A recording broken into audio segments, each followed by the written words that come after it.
যারা বাংলাদেশ ভারত সম্পর্কে নিছক বন্ধুত্ব ছাড়া আর কিছু খুঁজে পান না ও এ সূত্র ধরে ভারত কেন বাংলাদেশে গুপ্তচর বৃত্তি বা খবরদারি করবে বলেন, তাদের জন্য গুপ্তচর বৃত্তির কিছু সাধারণ সূত্র উল্লেখ করা যায়।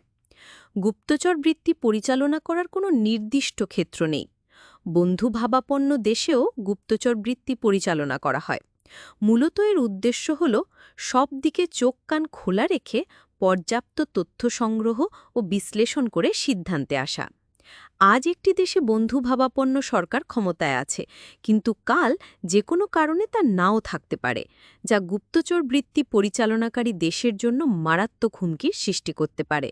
তাই ভারত রাশিয়া মৈত্রী চুক্তিতে আবদ্ধ হওয়ার পরও রাশিয়া ও ভারত উভয় দেশে গুপ্তচর বৃত্তি চালিয়েছে।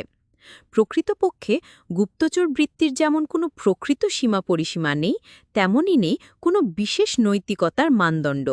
সকলের মনেই একটি মৌলিক প্রশ্ন জাগতে পারে, গুপ্তচর কেন? এক্ষেত্রে সহজ স্বাভাবিক উত্তর হচ্ছে টিকে থাকার জন্য।